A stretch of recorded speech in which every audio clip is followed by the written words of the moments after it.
Now, let us understand the various marketing strategies during the different stages of product life cycle and beginning with introductory stage. तो introductory stage में आपको 3 marketing strategies के बारे में आपको ध्यान रखना है। पहला है प्रमोशन।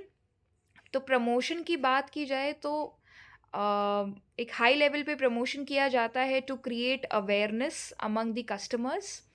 सेकंड है प्राइस। तो प्राइस हमेशा इंट्रोडक्टरी स्टेज में लो होता है टू फैसिलिटेट मार्केट पेनिट्रेशन, कि एक बार हम मार्केट में एंटर हो जाएं, कस्टमर हमें एक्सेप्ट कर ले, उसके लिए प्राइसेस लो किए जाते हैं। All right. और अगर डिस्ट्रीब्यूशन चैनल की बात की जाए कि distribution channel, I hope you know कि the channel through which customer get the product, तो डिस्ट्रीब्यूशन चैनल लिमिटेड होते हैं क्योंकि उनको अभी नहीं पता कि whether the customer is going to accept the product और नॉट। तो डिस्ट्रीब्यूशन चैनल्स लिमिटेड होते हैं। Again let us revise. 3 चीज़ें होती हैं। Wide promotion, wide large scale पे प्रमोशन होता है to create product awareness. Second है prices are generally kept low for customer acceptance और market penetration. And the third is that distribution channels are limited. All right. अब अगर बात करें growth stage की, तो ग्रोथ स्टेज में क्योंकि अब लार्ज स्केल पे प्रोडक्शन हो रहा है उस प्रोडक्ट का, तो इकोनॉमीज ऑफ स्केल का बेनिफिट मिल जाता है। मतलब कि हमारे प्रोडक्ट की कॉस्ट अब कम हो जाती है क्योंकि लार्ज स्केल में प्रोडक्शन हो रहा है। ठीक है। देन जो भी अब कॉस्ट, मतलब एक प्रोडक्ट को बनाने पे खर्चा, तो अगर कॉस्ट कम लग रही है तो डेफिनेटली फिर प्रॉफिट्स इंक्रीज होने लग जाते हैं। ठीक। तो दूसरा है कि हमारे प्रॉफिट धीरे धीरे इंक्रीज होने लगते हैं। Then the third thing is कि डिस्ट्रीब्यूशन चैनल्स और बढ़ जाते हैं क्योंकि अब हमें पता है कि कस्टमर ने एक्सेप्ट कर लिया हमारा product and the customer is demanding for a product. तो डिस्ट्रीब्यूशन चैनल्स ऐड ऑन हो जाते हैं।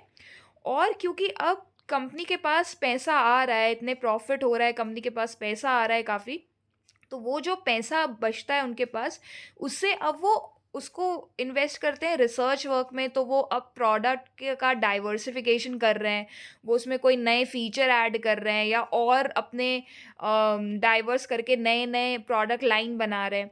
तो इस तरह से वो नई नई इन्वेस्ट, मतलब नई नई रिसर्च वर्क में इन्वेस्ट कर रहे हैं ताकि उस प्रोडक्ट के फीचर्स को और इन्हांस किया जा सके। All right. So quickly, let us revise marketing strategies of your growth stage. तो पहला है कि हमारे cost of the product reduce हो जाता है क्योंकि हम लार्ज स्केल पे अब प्रोडक्शन कर रहे हैं। दूसरा है प्रॉफिट इंक्रीज हो जाता है। थर्ड है कि अब हमारे डिस्ट्रीब्यूशन चैनल्स और ज़्यादा बढ़ जाते हैं। एंड देन फोर्थ है कि जो भी प्रॉफिट कंपनी जनरेट करी है वो उसे रिसर्च वर्क में इन्वेस्ट करती है और प्रोडक्ट को और डाइवर्सिफाई और इन्हांस करने के लिए खर्चा करती है। All right.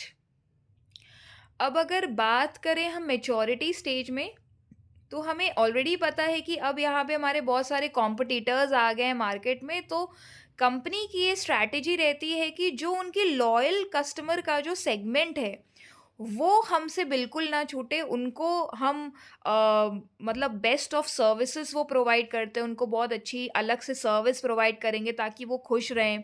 ठीक है। और उनका ये होता है कि अगर मेच्योरिटी पे आ गया है then the companies look for a new market.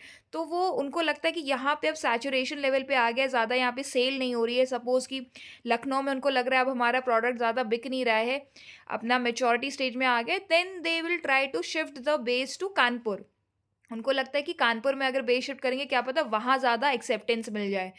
तो मेच्योरिटी स्टेज में 2 marketing strategies generally company adopt करती हैं। पहला है कि वो अपने जो लॉयल सेगमेंट है कस्टमर्स को, उनको इन्हांस सर्विसेज प्रोवाइड करते हैं।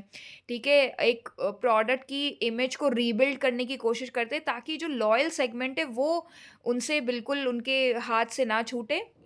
और दूसरा है वो प्रोडक्ट रीपोजिशनिंग पे ध्यान देते हैं। मतलब they look for new product, they look for new market जहाँ पे जाके वो अपने प्रोडक्ट का प्रमोशन वगैरह कर सके, क्योंकि जो एग्जिस्टिंग जगह है वहाँ पे मैच्योरिटी लेवल पे उनका पीएलसी आ चुका है। ठीक। अब अगर डिक्लाइन स्टेज की बात की जाए तो इसकी मार्केटिंग स्ट्रैटेजीज अब कंपनी टू कंपनी डिपेंड करेगी। अगर बहुत कोई आई वुड से कि हाइपर पॉजिटिव कंपनी है, बहुत पॉजिटिव है कि नहीं भाई एक दिन तो हमारा सामान बिकेगा ही बिकेगा, वो हार मानने के लिए तैयार ही नहीं है, तो वो अपने प्रोडक्ट में फिर और फीचर्स ऐड करते जाएंगे। उनको लगेगा कि ठीक है हम हार नहीं मानेंगे और हम प्रोडक्ट को और बेटर करते हैं और फीचर्स ऐड करते हैं ताकि हमारा प्रोडक्ट मार्केट से आउट ना हो। ठीक। ये तो पहले जो ये एकदम बिल्कुल हौसला नहीं छोड़ रहे हैं कंपनीज, ये उनका ये स्ट्रैटेजी अपनाते हैं। दूसरे कंपनीज इस टाइप के होते हैं कि उनको लगता है कि जो हमारा लॉयल सेगमेंट है ये तो स्टार्टिंग से लेके एंड तक हमारे साथ था, तो इसके लिए हम अपने प्राइसेस थोड़ा कम कर देते, कॉस्ट थोड़ा कम कर देते ताकि ये हमें हमारा साथ ना छोड़े, तो उनके लिए थोड़ा कॉस्ट कम कर देते हैं और फिर उस प्रोडक्ट को कंटिन्यू किए रखते हैं। और जो तीसरे वैरायटी ऑफ कंपनी होते हैं, वो समझ जाते हैं कि देखो अब इसमें पैसा लगाना एकदम बेकार है, क्योंकि हमारा बाकी के एक्सपेंडिचर्स भी इतने हो रहे हैं, तो हम इसमें फालतू में और इन्वेस्टमेंट करेंगे तो हमारा बस लॉस ही होने वाला है। तो जैसे ही उनको लगता है कि प्रॉफिट्स बहुत कम हो गए हैं, तो वो तुरंत ही प्रोडक्ट को डिसकंटिन्यू कर देते हैं। ठीक है। तो अगेन डिक्लाइन स्टेज की मार्केटिंग स्ट्रैटेजीज क्या क्या होती हैं? पहला, या तो कुछ कंपनीज उसमें फिर और ज़्यादा प्रोडक्ट या फीचर्स वगैरह ऐड करने की कोशिश करेगी। दूसरा कि उनको लगेगा कि अपने लॉयल सेगमेंट के लिए हम कॉस्ट थोड़ा कम कर दें ताकि वो स्टिल खरीदें हमारा प्रोडक्ट। और थर्ड होता है कि वो तुरंत ही डिसकंटिन्यू कर दे उस प्रोडक्ट को और फिर अपने नए प्रोडक्ट पे ध्यान दे।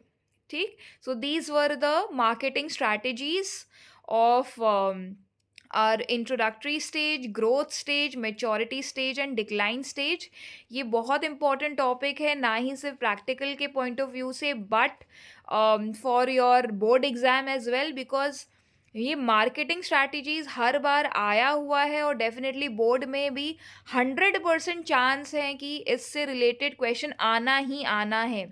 तो एटलीस्ट थ्री मार्केटिंग स्ट्रैटेजीज आप डेफिनेटली लर्न कर लो, नोट्स बना लो। सिंपल अगर लैंग्वेज में समझ में आ रहा है तो इसी वीडियो से आप नोट्स बना लो, ताकि इसको ये टॉपिक तो बिल्कुल आपको, you don't have to leave this topic. This is super, super important. All right. Thank you so much.